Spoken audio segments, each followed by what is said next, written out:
Je vais faire une petite présentation sur un groupe de travail de la FIMEA qui parle un petit peu d'interaction entre qualité de l'air et Covid. On a plusieurs retours d'expérience à présenter. Donc, on a Bertrand Wauquiez qui est bourgmestre de la ville de Krainem et qui va expliquer un peu ce qu'il a fait depuis février 2020 au sujet du Covid pour sa collectivité. On a Jérôme Pouzou qui est présent aussi, qui va nous présenter le plan d'action du coup plutôt côté entreprise, donc avec Exterion Média France qui a assez rapidement mis en place un plan d'action pour gérer, on va dire, un petit peu la crise en interne, mais qui n'a pas toutes les réponses non plus à ce qu'il faut faire maintenant. Donc le but des bols d'air, c'est à la fois de parler de solutions qui ont pu être mises en place, mais aussi de problématiques qui n'ont pas encore trouvé leur solution et qui permettent du coup d'imaginer des solutions ensemble ou au moins de créer des contacts, quoi. Alors, donc oui, effectivement, chez FIMEA, il y a un groupe de travail Covid.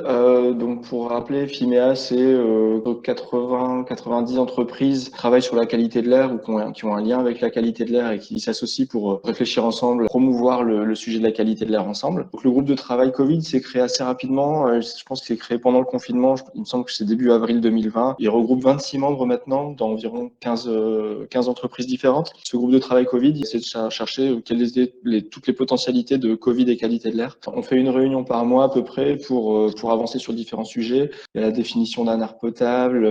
Qu'est-ce que peut être un air potable? Ça a mené d'ailleurs à la création de ce groupe de travail spécifique qui va au-delà du cadre du Covid. On a fait de la veille bibliographique sur quelles étaient les implications entre qualité de l'air extérieur et Covid. On a fait des recensements de solutions techniques et c'est un peu tout ça que je vais vous présenter maintenant. Du coup, ce qui est apparu par rapport à la qualité de l'air extérieur sur le Covid, c'est des choses qui sont assez frappantes. Les impacts du Covid sur votre santé sont amplifiés par la pollution de l'air extérieur. Il y a une super étude qui a été relayée par The Guardian, je crois que c'était en août, qui disait que pour chaque microgramme par mètre cube de particules fines auquel vous êtes exposé supplémentaire, le taux de mortalité dû au Covid-19 augmente de 15%. Donc en gros, cette phrase est un peu compliquée, mais il y a ce petit graphe à droite qui va pouvoir vous expliquer. L'OMS recommande une exposition moyenne inférieure à 10 microgrammes par mètre cube de particules fines où vous soyez. En France, on est exposé en moyenne plutôt à 14-15 microgrammes par mètre cube de particules fines. Votre risque de mortalité au Covid, il est de un risque sur 100 à cause du Covid si vous êtes infecté.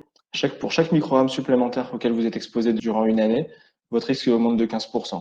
Et donc, c'est une belle loi de puissance où, du coup, pour passer de 10 microgrammes par mètre cube à l'exposition française moyenne, votre risque, il n'est pas multiplié par 15%, il est plutôt de l'ordre de 2 fois plus élevé. Et si vous êtes quelque part dans une banlieue d'Île-de-France où les pires relevés de concentration moyenne elles sont autour de 22 microgrammes par mètre cube, bah là, globalement, votre risque de mortalité au Covid, il est augmenté d'un facteur supérieur à 5. Donc voilà, là, il y a un vrai impact qualité de l'air extérieur et Covid.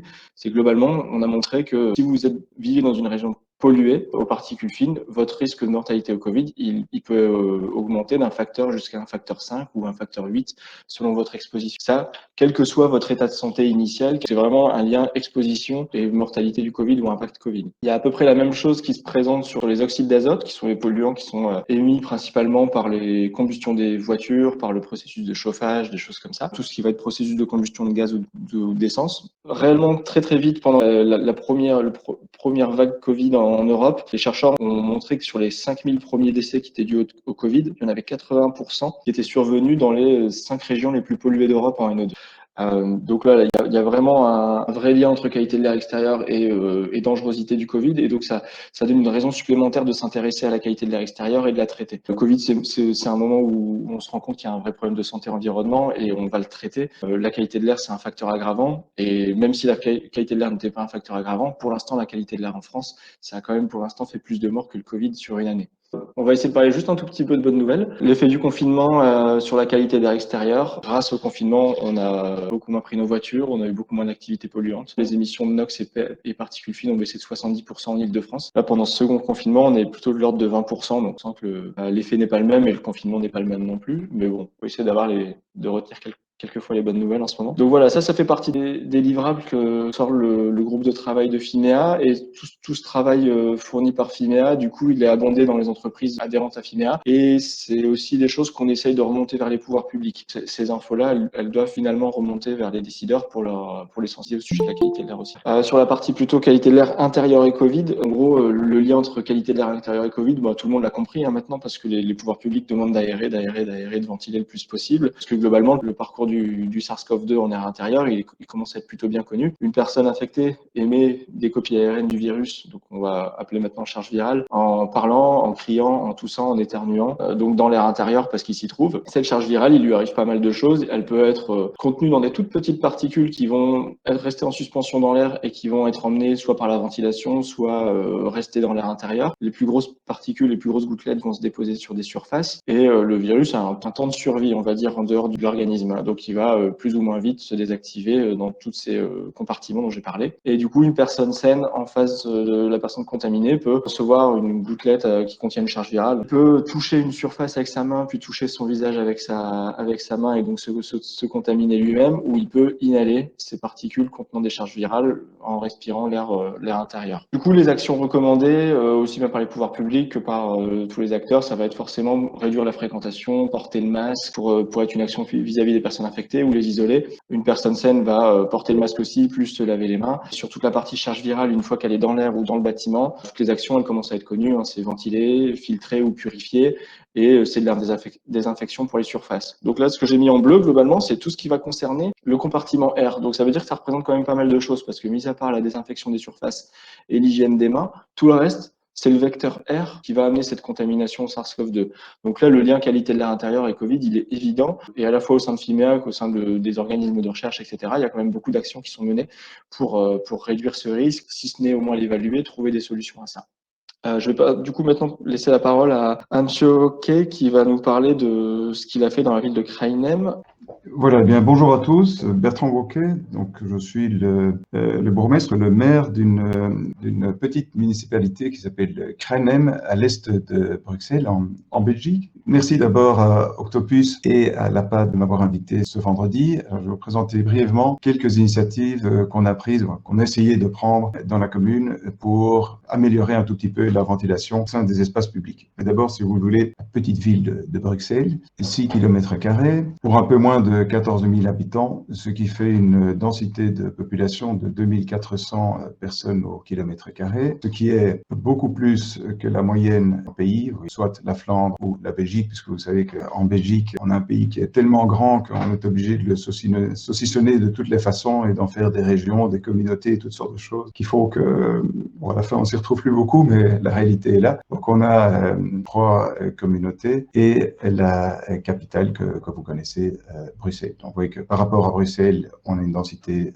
de population beaucoup moindre, mais elle est beaucoup plus élevée que pour le reste du pays. Et c'est important parce qu'évidemment, ça aura des impacts, comme Maxence l'a expliqué dans la présentation. Évidemment, il y a plus de pollution, donc aussi plus de cas et malheureusement aussi plus de mortalité. Alors, vous voyez qu'on a malheureusement une incidence, en incidence par nombre de cas sur 14 jours par rapport à 100 000 habitants. On n'est pas dans les plus mauvais élèves, mais on n'est certainement pas dans les meilleurs non plus. Du coup, on s'est dit qu'il fallait faire quelque chose.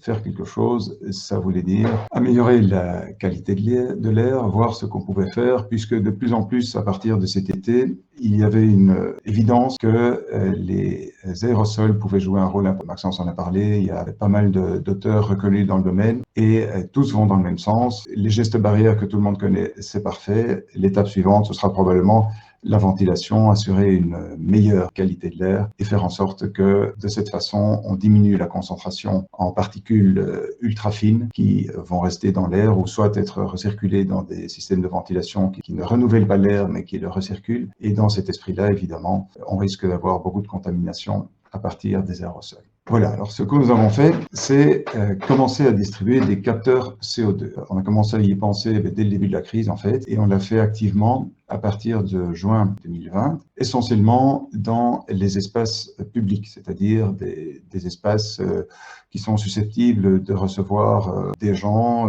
qui ne sont pas nécessairement toujours les mêmes et qui vont, au cours de la journée, évidemment, augmenter le risque d'avoir une contamination. Et globalement, jusqu'à présent, on en a distribué 118, n'est pas encore au bout de nos peines. Je pense qu'il y aura, au total, il y en aura probablement 160 ou 180 à distribuer. Mais l'idée, c'est qu'on parvienne de cette façon à conscientiser les gens qu'ils doivent absolument améliorer la qualité de l'air, surtout dans une période où on va vers des températures plus basses. Et donc, on risque d'avoir effectivement de plus en plus de gens qui vont rester de plus en plus à l'intérieur et là, augmenter les contaminations. Alors, voilà l'appareil utilisé. C'est un capteur tout simple qui prend la mesure du CO2 et de la température. Alors, il a 3 petites lumières LED, une lumière verte là jusqu'à 800 ppm, une lumière orange de 800 à 1200 ppm et une lumière rouge au-delà de 1200 ppm. Alors, il s'arrête aussi à 3000 ppm. Nous avons aussi pas mal de contacts avec des entreprises et des universités, des spécialistes à l'étranger. Entre autres, un certain professeur Jiménez, l'université de Colorado, qui est assez tout à fait par hasard. En fait, on a été contacté par TUI. Et voilà, il a trouvé l'idée intéressante et ils ont embrayé là-dessus. Et vous voyez deux, trois idées qu'ils ont mis en place, donc entre autres des grands écrans où on mettrait dans des espaces publics la concentration en ppm pour essayer de conscientiser les gens, que ce soit dans le secteur HoReCa, les écoles ou par exemple les salles de sport. Le gros souci et la question que nous nous posons tous, c'est de savoir ce qu'il faut dire au secteur. Donc on donne un capteur aux gens, ça c'est très bien, et puis après il faut leur dire quoi? On ne sait pas trop en fait le niveau de guillemets safe, qui est le niveau sûr, et puis surtout pendant combien de temps.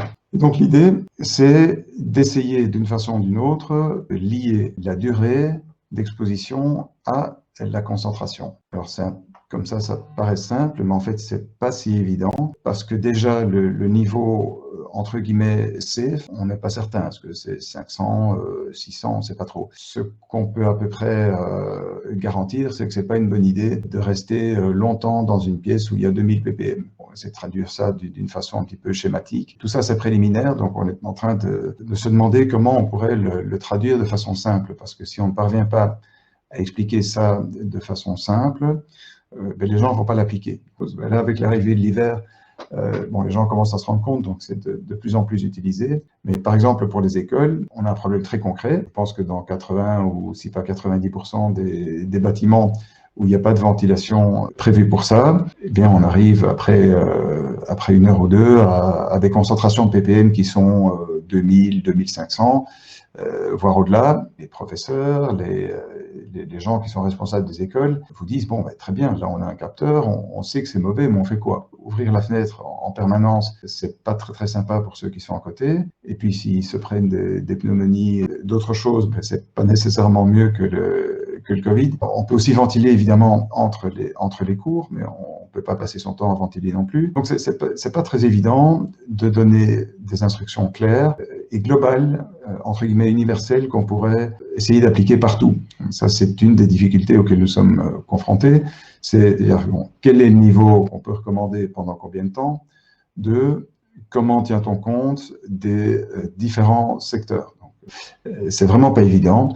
Et je crois que là, il y a une énorme recherche à faire pour la traduction en termes concrets de recommandations qui sont certainement très bien appliquées dans les labos et dans les instituts de recherche, mais qui, dans la pratique, ne sont pas nécessairement utilisées correctement. Une question que j'avais pour toi, Bertrand, justement, c'est Oui. comment t'impliques tes administrés, en fait? Est-ce que vous avez communiqué sur ce que sont les capteurs, à quoi ils servent et comment on interprète, ou est-ce que vous avez distribué des guides? Enfin, je sais pas. On a distribué, pour l'instant, ce qu'on a fait, c'est qu'on a distribué les capteurs. Parce qu'on a commencé en mars-avril. Au départ, on n'était pas sûr à 100% que c'était une bonne idée de lier l'aspect ventilation au Covid. On était certain par contre que c'était toujours bon d'avoir une ventilation, mais que on pouvait pas faire de lien entre la ventilation et le Covid. J'ai même d'ailleurs au départ reçu pas mal de réactions de gens qui venaient entre autres de l'opposition pour m'expliquer qu'il n'y avait pas du tout de lien et que c'était n'importe quoi et que là ces gens-là tout à coup sont un petit peu plus discrets en ce moment, mais on n'a pas voulu faire une opération de masse sans qu'il y ait nécessairement le support derrière. Là, c'est beaucoup plus facile en ce moment, puisque ça devient évident. Les gens commencent à se rendre compte que la ventilation joue un rôle, et donc l'étape suivante, c'est de distribuer à tous les gens qui ont reçu ces capteurs une espèce de une petite brochure qui explique comment ils doivent faire. Alors, je ne sais pas si on va mettre, par exemple, le graphique là, que je vous montre pour l'instant, ou autre chose, mais ce qu'on va essayer de faire, c'est de les motiver à appliquer quelque chose de façon systématique et de leur demander aussi d'assurer un monitoring. Alors, il y a toutes sortes de choses qu'on peut faire, je crois, pour motiver les gens, mais il faut absolument que ça reste simple et facile à comprendre, parce que sinon, ça ne va pas marcher. Et chez les particuliers, vous comptez en distribuer aussi? Parce que là, pour l'instant, c'est du bâtiment public ou qui reçoit du public, en tout cas. Oui, oui. Alors, effectivement, ça, c'est une super question.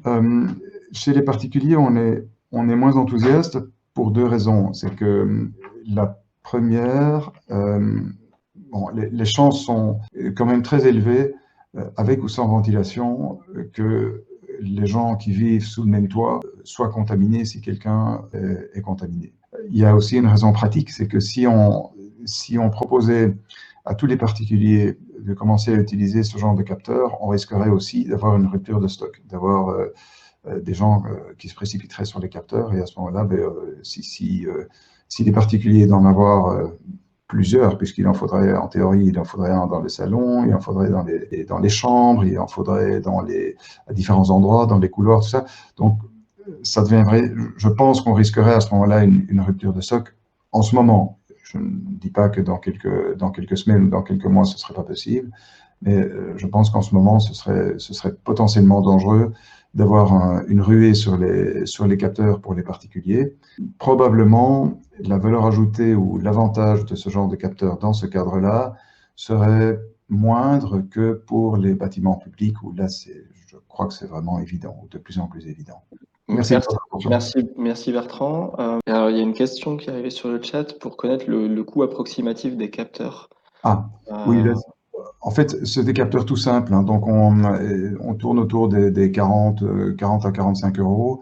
Alors là, pour le coup, on a trouvé un sponsor. Comme on n'était pas sûr au départ, on s'est dit que si on passe par les procédures normales d'adjudication, de demande de prix, il faut convaincre les gens aussi, il faut que ça passe au conseil, et puis il y a toutes sortes d'étapes. Ça aurait pris probablement beaucoup trop de temps. On s'est dit qu'on allait faire autrement, qu'on a demandé un sponsor qu'on a trouvé. C'est pas des montants énormes, et donc c'était plus facile de faire comme ça. Et puis le jour où on passe à une étape supérieure, par exemple le jour où on doit installer des grands écrans comme ceux que je vous ai montrés là, du professeur Jiménez, là évidemment on passera par les étapes, je dirais, plus classiques. Merci pour ta réponse. On va passer à la prochaine présentation de Jérôme Pouzou. Donc, si je ne me trompe pas, vous êtes responsable RSE d'Exterion Média France. Du coup, je vais vous laisser présenter un petit peu ce que vous avez fait pour votre entreprise et ses différents sites depuis mars, hein, comme tout le monde. Très bien. Donc bonjour à toutes et tous, merci pour l'invitation à cette réunion. Et donc oui, en effet, on va parler de l'expérience donc du Covid au sein de notre entreprise, et voir aussi l'importance qu'a la qualité de l'air dans cette expérience. Donc je me présente brièvement. En effet, je suis donc directeur du développement opérationnel chez Exterion Média, ce qui inclut en effet les missions d'hygiène, sécurité, environnement. Et par ailleurs, je suis aussi enseignant en école d'ingénieur sur la qualité, sécurité, environnement. Donc c'est des problématiques bien avant le Covid que j'ai eu l'occasion de... Donc la sécurité d'une manière générale, et c'est vrai que le Covid est une façon différente, une autre approche des dangers en entreprise. On a eu une historique un peu des risques en entreprise qui ont évolué. Avant, on était vraiment sur les risques durs avec des blessures physiques. On est passé progressivement au risque des troubles musculo-squelettiques, au risque éventuellement psychosocial. Et c'est vrai que là, on se retrouve confronté à un risque sanitaire qui est aussi quelque chose de nouveau. Mais à chaque fois, c'est une approche qu'on essaie d'avoir en essayant d'identifier tous les risques connus et de voir comment on va essayer de diminuer cette prise au risque pour les collaborateurs. Donc très brièvement, je vous présente Exterion Média. Donc Exterion Média, c'est une entreprise qui est dans la communication extérieure. Donc très concrètement dans l'affichage de panneaux publicitaires. Nous sommes actuellement le deuxième acteur du grand format, c'est-à-dire pour tous les formats qui sont supérieurs à 2 mètres carrés. Nous sommes le deuxième acteur français. Maxence, donc je peux expliquer un petit peu en effet la démarche qu'on a entreprise. Chez nous, C'est arrivé très, très vite, la considération du Covid. En fait, dès qu'on a commencé à en parler en Europe, on a eu le cas d'un contrat, de professionnalisation qui revenait de week-end, de Milan. Donc c'était au début du mois de février. Elle a eu des symptômes, de fièvre, de toux, assez, marqués 2 jours après son passage en Italie. Ça a été, très rapidement, la panique, sur le site. Donc ils nous ont appelés, on a dû prendre en charge très rapidement cette gestion du Covid. Et en fait, donc la personne, en l'occurrence, n'était pas malade, elle avait juste des symptômes, on va dire de rhume. Elle a été testée et il n'y avait rien. Mais en revanche, on a pu prendre en compte très rapidement, l'inquiétude que ça pouvait, générer chez les collaborateurs. Donc ça nous a permis de réfléchir, en très en amont, aux démarches qu'on pouvait mettre et même avant le confinement, de voir un petit peu comment gérer déjà, entre guillemets, ce qu'on pouvait, envisager comme cas positif, et on en était presque à la réflexion, des cas contacts. Voilà un petit peu la première arrivée du Covid chez Exterion. Et ensuite, on a donc, eu, à gérer quelques premières inquiétudes de cas contacts. Très rapidement, on est arrivé au confinement et avec, notamment la gestion du risque de contamination. Et après ce confinement, ce qu'on a décidé de faire, c'est de mettre toutes les équipes en télétravail. Là où on a eu après une vraie gestion du risque à aborder en entreprise, c'est quand nous nous sommes, trouvés en situation de reprendre le travail après, le Covid.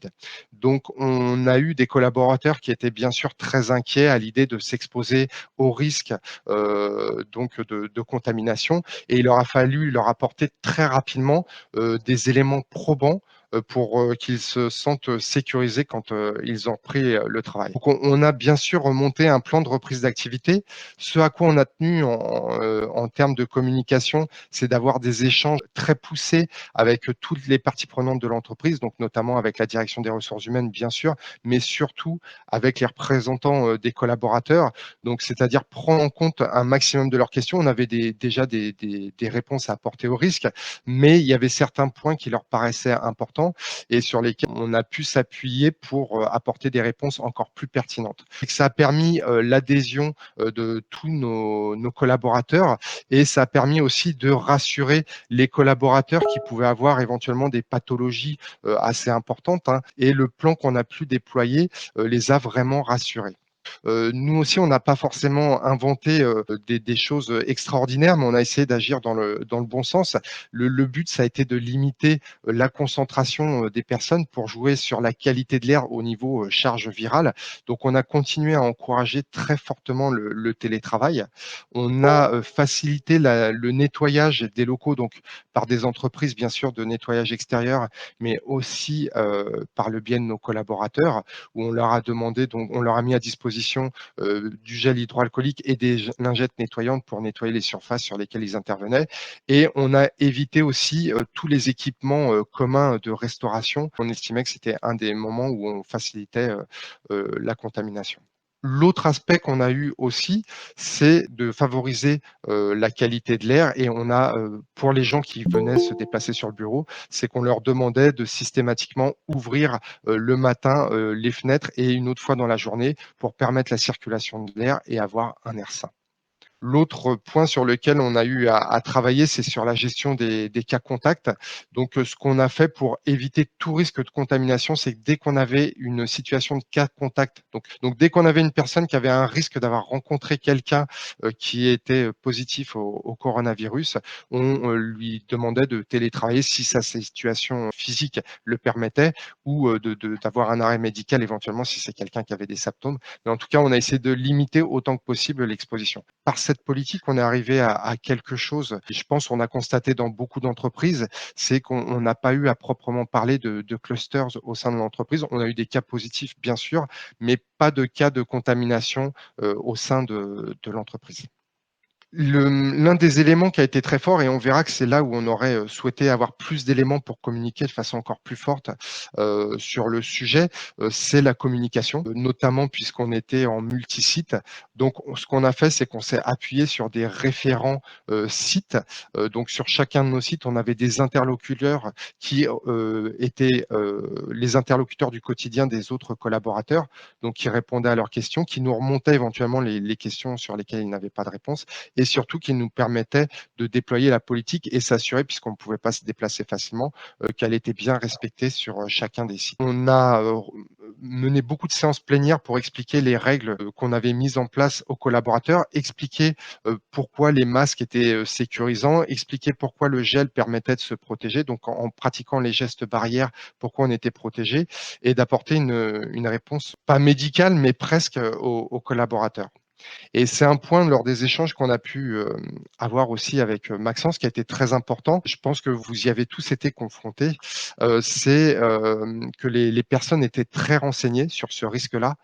Contrairement à certains autres risques, bien sûr par le biais de l'information qu'il y a eu par les médias, hein, on avait en France presque une communication quotidienne sur le coronavirus animée par des spécialistes de la santé, hein, et donc qui apportait vraiment des informations très poussées aux collaborateurs, comme on peut le constater dans le football, où on dit qu'on a 60 millions de sélectionneurs et qui ont un avis sur l'équipe, comment constituer l'équipe de France.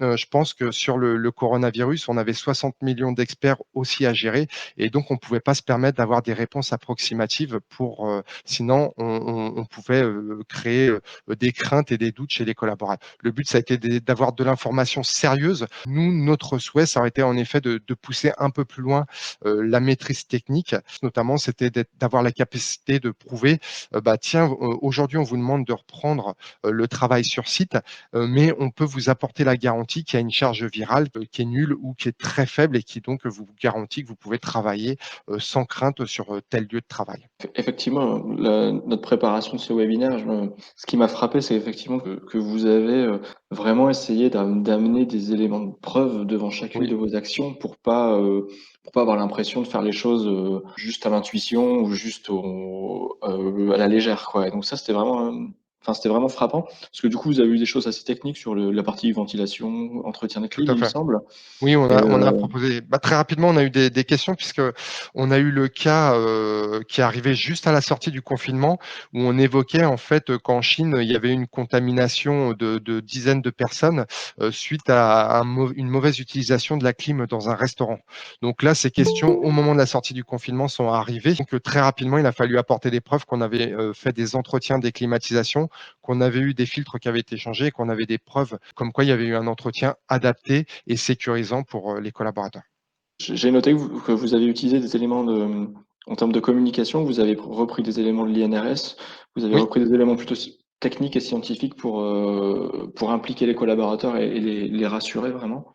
Et exactement. Comme je le disais, on avait vraiment une sensibilité des collaborateurs et une connaissance des collaborateurs sur les sujets. Ils ont posé des questions très pertinentes. Alors, on a fait une présentation aux organes représentatifs du personnel, que ça soit le CSE, donc le Comité social et économique, ou la CSSCT, la Commission de sécurité et de santé au travail, donc dans un premier temps.